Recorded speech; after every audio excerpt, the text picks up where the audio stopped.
They're coming to get you, Barbara.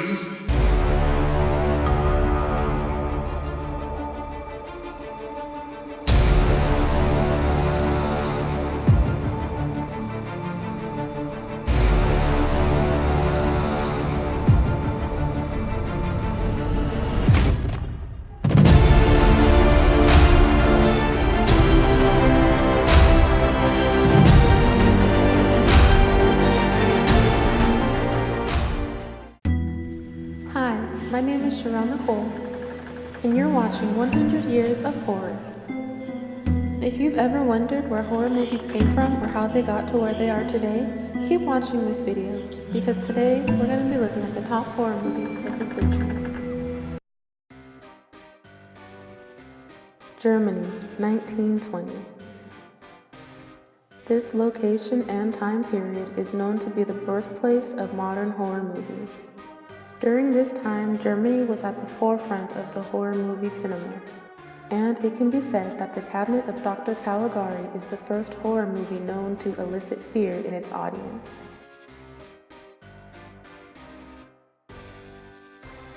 It takes place at a carnival where Dr. Caligari is exhibiting his mysterious sleeping man.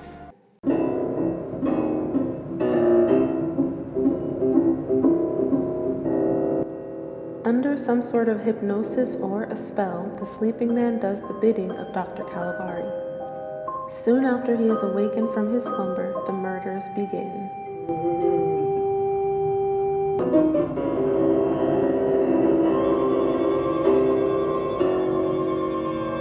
Following this movie, Germany went on to make many more horror movies using that same expressionism.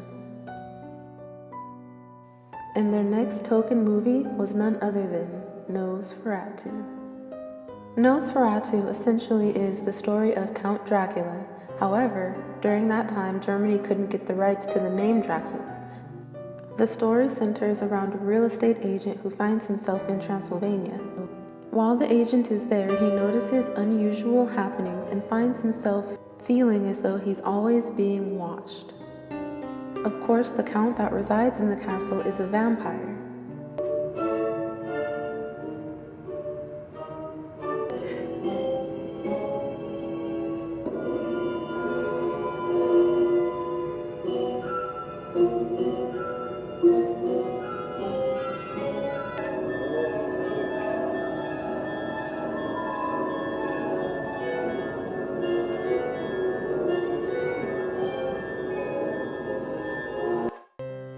During this time, while Germany was thriving in the horror cinema, America had only made a few horror movies. It wasn't until the mid-1920s when a man by the name of Lon Chaney would step into the scene of horror cinema and change America forever. Lon Chaney is often coined as being called the father of horror. Having taken on the roles of so many of America's first horror monsters, he became one of the first Hollywood stars in the horror genre. One of his most notable performances is when he played the role of the Phantom in 1925's Phantom of the Opera.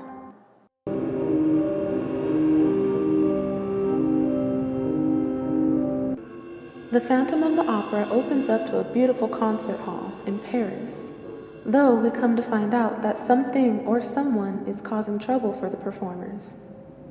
The performers seem to find themselves startled by seeing shadows and hearing voices all throughout the concert hall. Cast and crew members begin to wonder if the concert hall is haunted, and if there is indeed a phantom. Meanwhile, the Phantom gets away with causing mass hysteria and causing harm to people at the concert.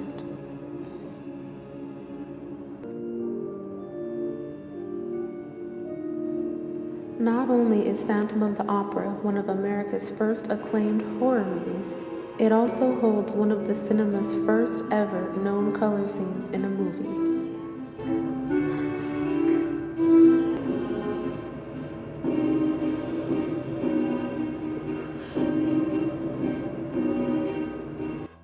Due to the success of the Phantom of the Opera, the horror movie scene in America took off.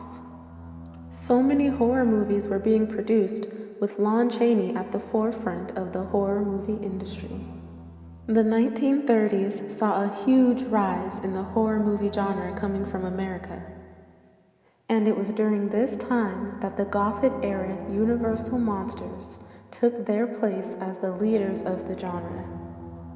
Bela Lugosi became a rising star for his performance and portrayal of Dracula in the 1931 Universal film. He's also the man that gave Dracula the iconic accent that we hear so often today.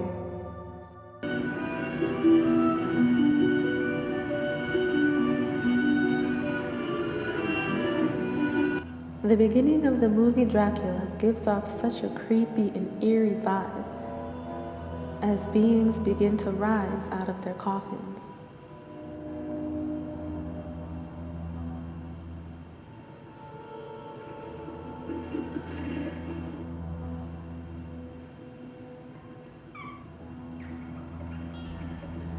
The plot of Dracula is the same, with a real estate agent finding himself in the castle of Count Dracula in Transylvania.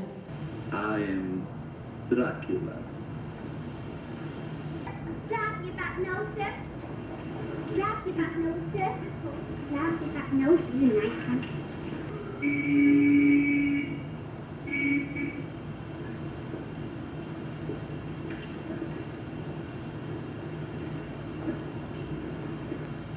Dracula and his three mistresses loom around his castle and around town, hunting for blood.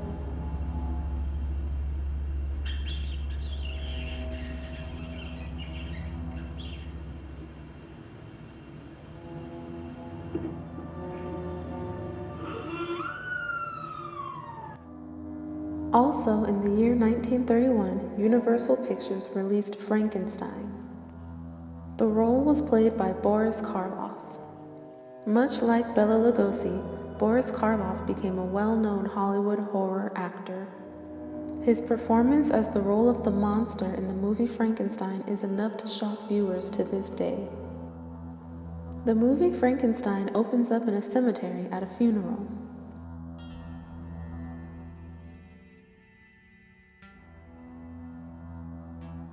Dr. Frankenstein and his henchmen can be seen observing the funeral in the background. Once the funeral is over and everybody's gone, the two of them proceed to dig up the corpse.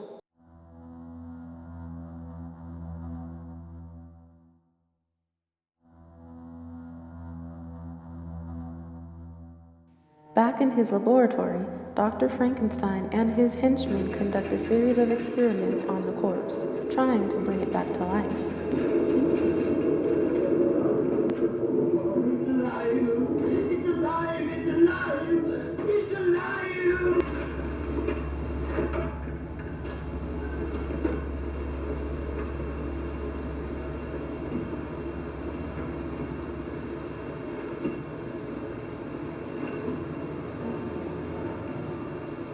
The movie Frankenstein is also known to hold one of the first ever horror movie controversies in cinema: the death of a child on camera. Do you have money, Flo?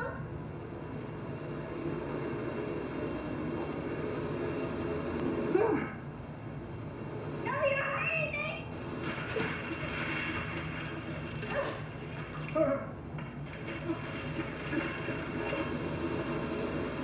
Following the success of these two major hits, Dracula and Frankenstein, Universal Studios created a boom for horror movies in America. They went on to create more movies and more Universal monsters. The 1940s was a big decade for sequels and remakes in Universal Hollywood. The success of the previous movies was so great that they just couldn't stop making more of them. We also started to see collaborations between monster movies known as monster rallies. One huge movie to come out of this decade was Universal Studios' 1941 The Wolfman, portrayed by none other than the son of the father of horror himself, Lon Chaney Jr. The Wolfman follows the story of a man who is bitten one night by a werewolf and then starts turning into a werewolf himself. What was that? No. Never heard anything like it before. before. Unable to control what's happening to him, he completes his transformation as a werewolf.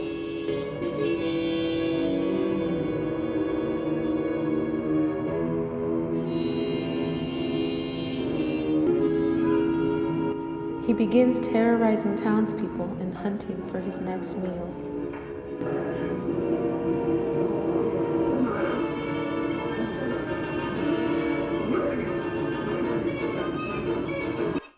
During this time period, another production studios company emerged, RKO Productions.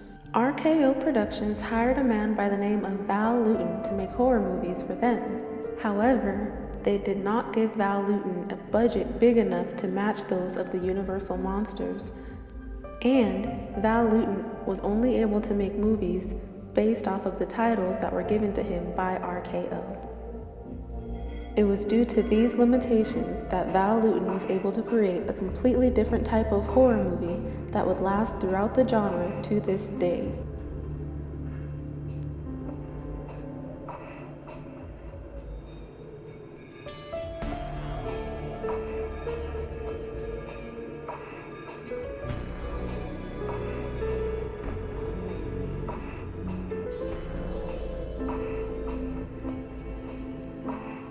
Val Lewton realized that sometimes it's not always what you do see that can elicit fear. Sometimes it's what you don't see that can be the most scary of all.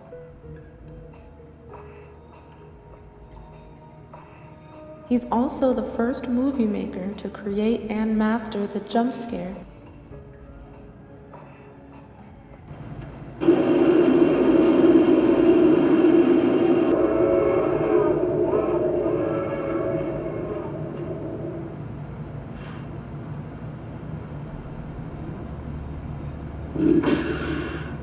It's coming closer!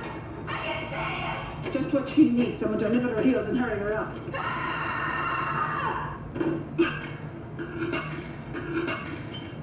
Wait there, Esther! I come! I will let you in! The 1950s was an interesting era for America and the rest of the world. It was a time that marked the end of World War II, and yet the beginning of the Cold War. In America, there was no longer a fear of the supernatural or the paranormal. At this time, the main fear was science. This leads us into what is known as the Atomic Era, an era where scientific mutations and human error dominate the horror industry.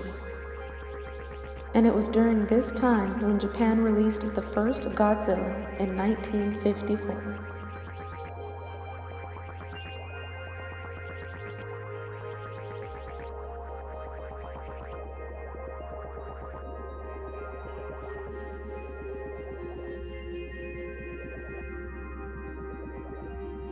Movies about giant insects and invaders became prominent.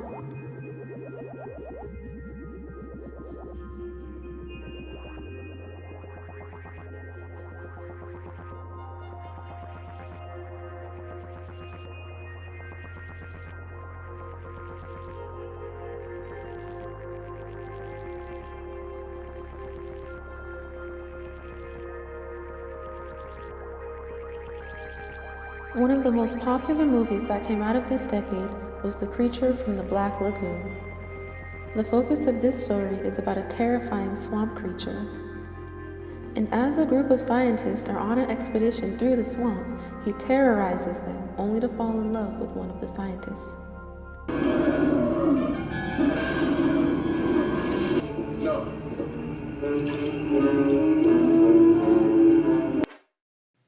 While Americans were busy making horror movies about the destruction of humankind, across the world in the United Kingdom, a production company was about to do something that would change the way that everybody views horror movies, literally, forever.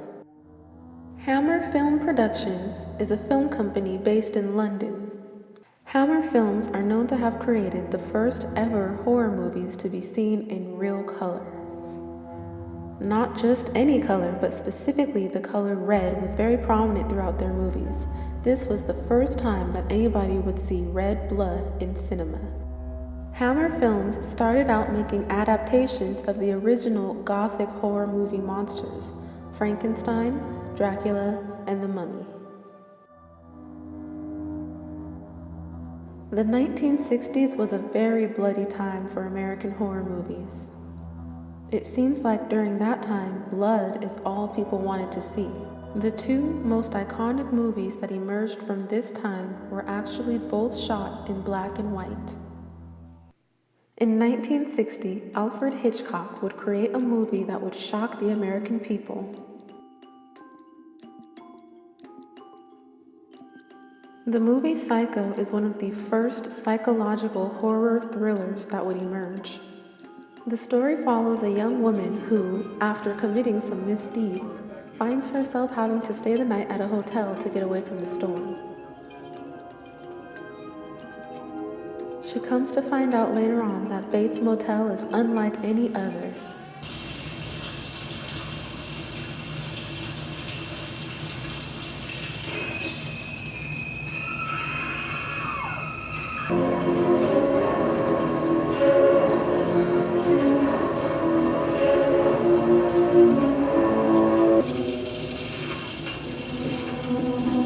And we learn of the ghostly secrets that Norman Bates has been hiding. This movie by Alfred Hitchcock would be the movie that sparks an entire movement of slashers and screams.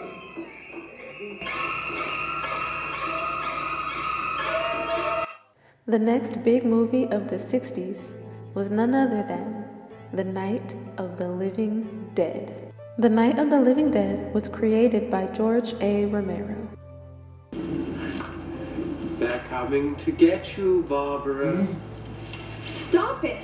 You're ignorant. They're coming for you, Barbara. It's noted as the first ever horror movie to showcase the flesh-eating zombie. In the movie, multiple strangers find themselves stuck in a house together, trying to escape the zombie apocalypse that awaits them outside.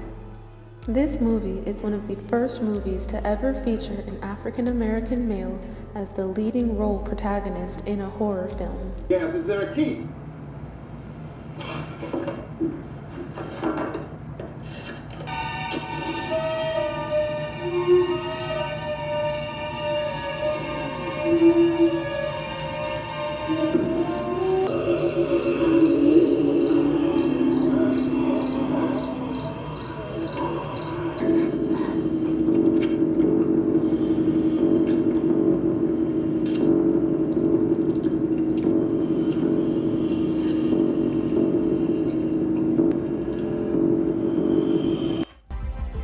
Following the success of the two key movies in the 1960s, the 1970s saw a slew of horror movies that focused around zombies and psychological thrillers. Not to mention, by this time, many of other countries were creating horror movies of their own, showing us that the horror movie genre and the industry wasn't going anywhere anytime soon. In 1974, the Texas Chainsaw Massacre was one of the first horror films that focused around the slashings and brutal murders of American teenagers. A psychopathic man by the name of Leatherface captures his victims and tortures them. Throughout the movie, he can be seen using a chainsaw that he uses to cut off the limbs of his victims and put them on display in his house.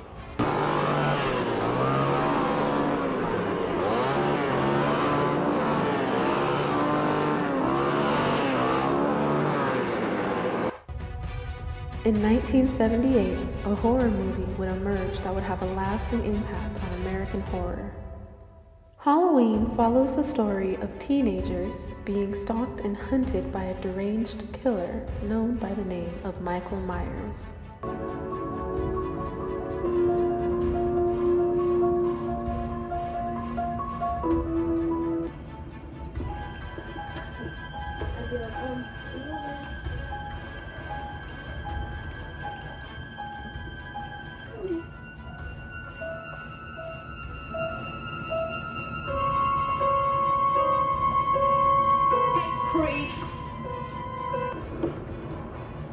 The scariest thing about Michael Myers is that he gives off the impression that he can be everywhere and nowhere at the same time, and he can't be killed. Scared of.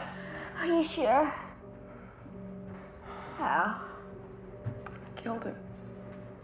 You can't kill the boogeyman.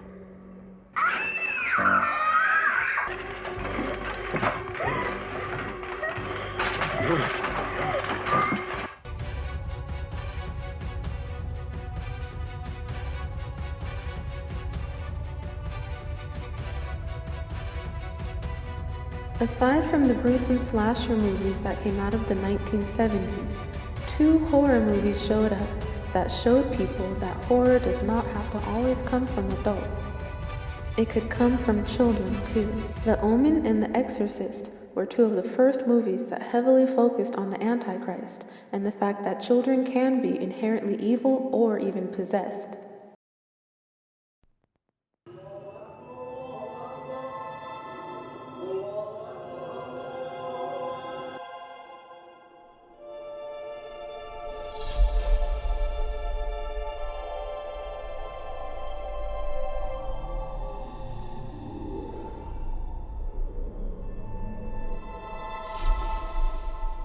In the movie The Exorcist, a young mom finds herself at her wit's end, not knowing what exactly is wrong with her daughter. Various doctors and medical professionals are called to try and diagnose something wrong with the child. Unfortunately, the issue with the child doesn't seem to be something that can be medically helped. And so a priest is called.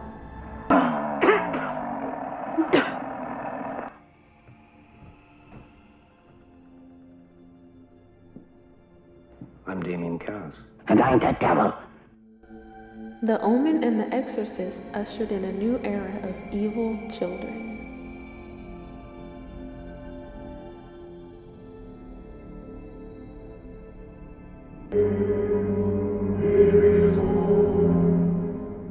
If I may suggest, it even resembles.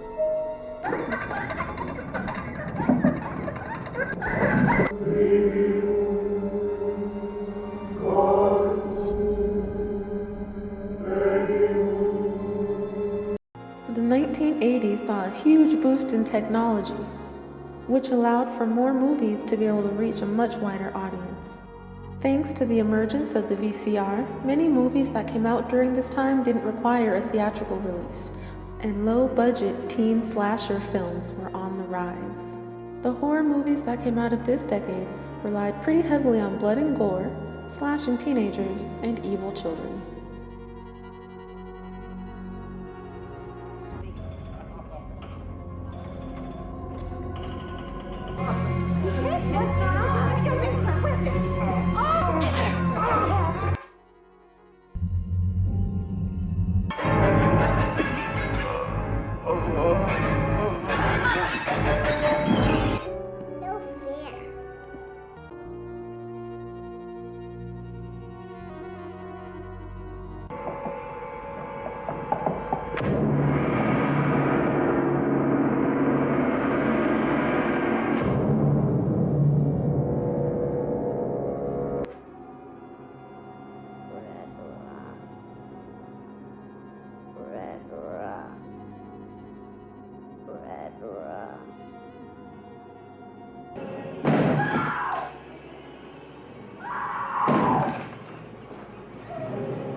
It's also during this time period where we start to see satire and comedy make its way into the horror film industry. Talk. Come on, talk. I said talk to me, damn it! I said talk to me, damn it, or else I'm gonna throw you in the fire!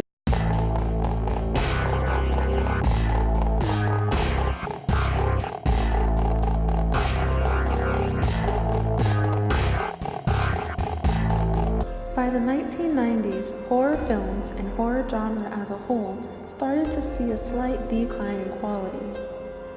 Plenty of movies were coming out that seemed to make a mockery of the original horror tropes.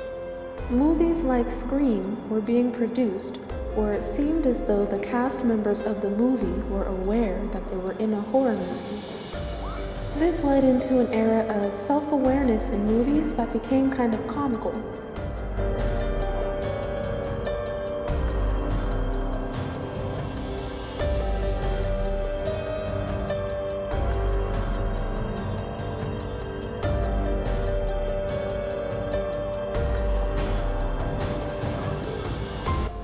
Although horror movies were starting to turn into comedies, there was one particular movie that came out during the 90s that put the horror back into horror movies. Blair Witch is the first ever found footage horror movie to achieve critical success. Believe it or not, this movie actually takes a lot from the old Val Lewton movies.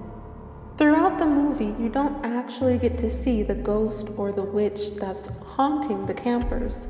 However, this movie doesn't need to show you that in order to scare you. The fact that they're using found footage as the entire film, and the claim that it's based on a true story is enough. Josh? Josh, is that you down there?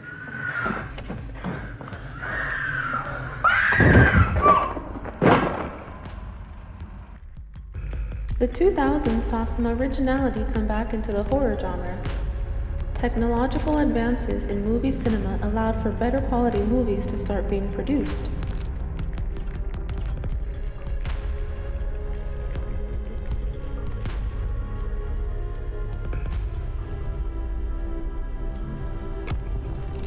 Two of the most prominent scary movies that came out during this time are unarguably The Ring and The Grudge. The Ring came out in 2002, an American remake of the 1991 Japanese film.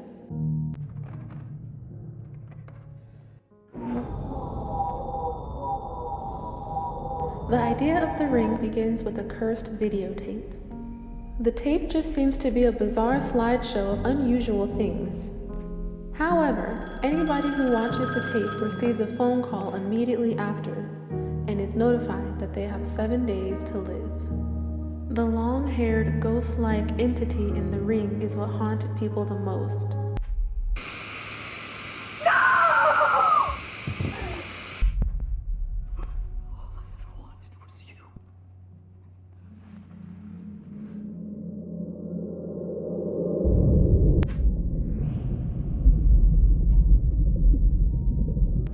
She crawls out of the TV to claim her victims.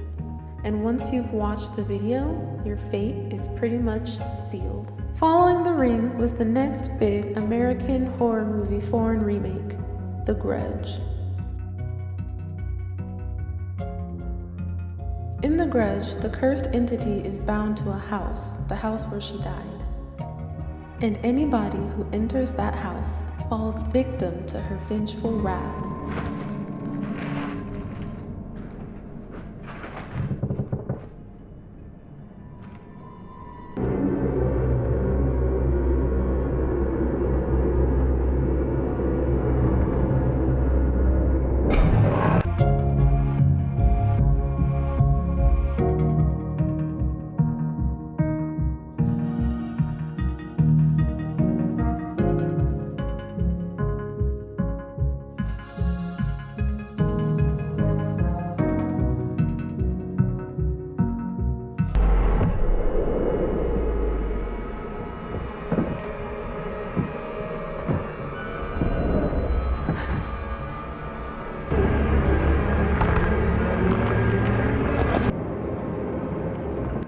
In 2007, we saw the first installment of the horror franchise Paranormal Activity.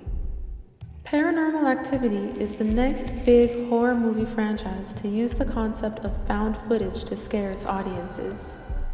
A young couple moves into their new house only to find out that they may not be the only inhabitants living there. They buy a camera to try and catch whatever or whoever is causing all the commotion in their house.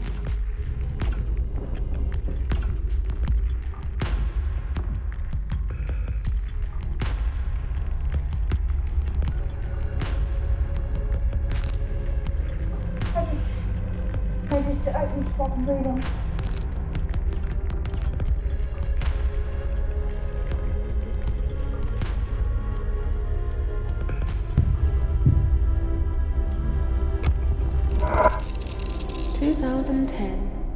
The present decade that we're in has seen a huge uprising in horror movies.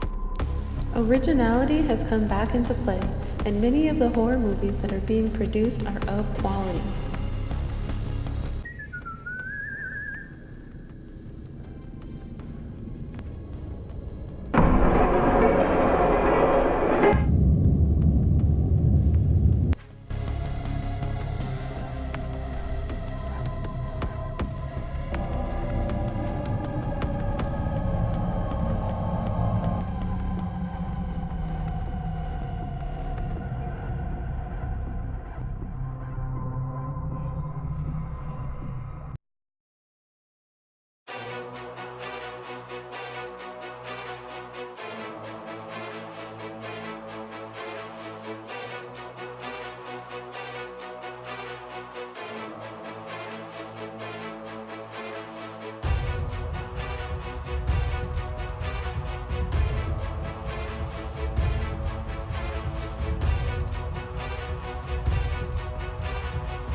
This decade has given us so many scary movies to choose from, though there is one franchise that does stick out above all the rest: the Conjuring universe. The Conjuring universe is vast and complex. The first Conjuring movie came out in 2013. It follows the story of real-life paranormal investigators Ed and Lorraine Warren. In the house where The Conjuring takes place, strange and paranormal occurrences are plaguing the family. Wanna play hide and clap? It's up to the investigators to do what they can to locate the entity and cast it out.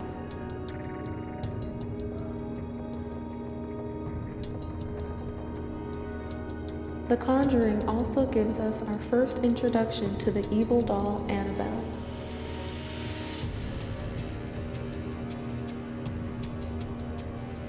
The Conjuring 2 takes us back to Ed and Lorraine Warren at a new house.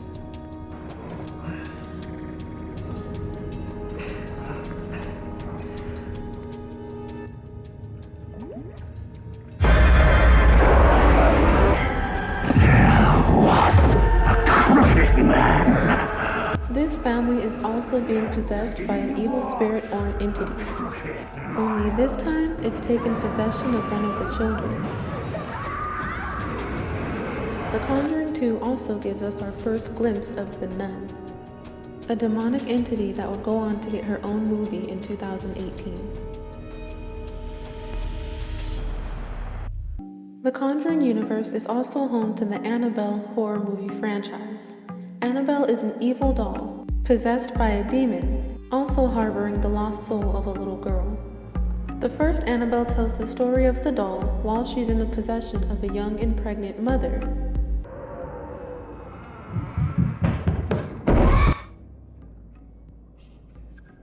May God have mercy on this!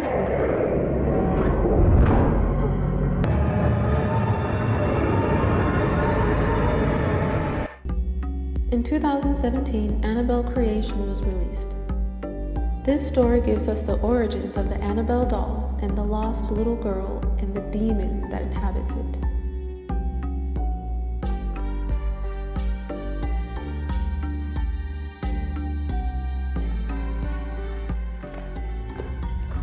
A class of orphaned schoolgirls are sent to stay at the home of the original Annabelle. The longer they stay there, the crazier things become for them, until Annabelle herself is released.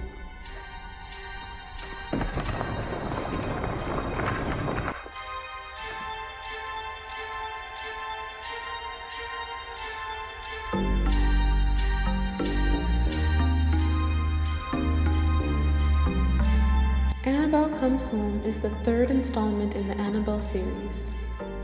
This movie takes us to the home of Ed and Lorraine Warren, the paranormal investigators who are holding on to the doll to keep it safe and contained. Unfortunately, while they're away, the Annabelle doll is released from her containment, and all hell breaks loose.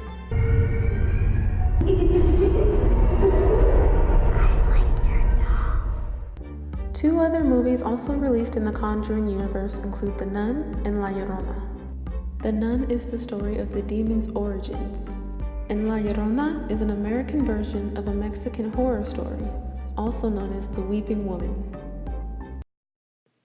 Thank you so much for watching my 100 years of horror movie history.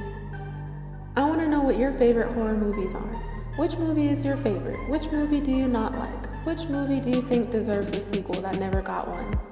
Let me know in the comments down below, and if you like this video, please leave it a thumbs up. Thanks for stopping by, and happy Halloween.